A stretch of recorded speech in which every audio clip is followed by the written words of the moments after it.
Jamani mwanangu. Mimi nataka niache. Acha bange?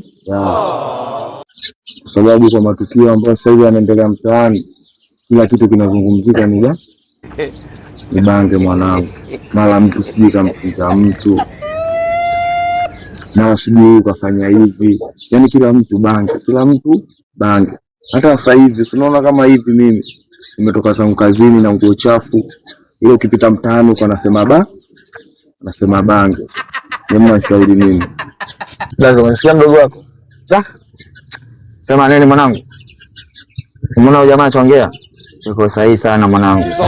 Juzi mwanangu nyumbani kwetu hapo. Mdogo wangu mmoja hivi alizingua au alimpiga bonge la bao. Atumekuba kaka hapa. Wewe mwanangu, amekuba kanchalazia mwanangu. Sasa kaanza mwanangu ananiambia, "Itakuwa bange hizo angalia sio ukanulia mwanangu." Unajua? Unaona hii? Unaona kama tena kama hivi na yeye. Ameni mwanangu, mimi mwenyewe mwanangu. Uko mbeleni huko. Naweza nikaiacha mwanangu, mimi sielewi. Na siku ndio kufanya tukio mwanangu tunaonekana banga kumbe kawaida tu. Nini mwanangu? Wacheni tu mazingira. Sina wanangu naona kama na nyinyi ongea kitu hivi wanangu. Mimi naona kama kinaniingia. Mama ya. Ngoja nitachanganua. Ikishindikana. Mimi naona hii chuma mpaka uzeeni wanangu.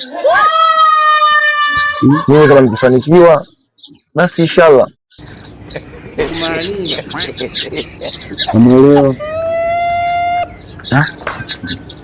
Mpaka uzeeni. Mimi mpaka uzeeni. Umeelewa? Jamaa kiboko. Basi msela, nakuombea bwana.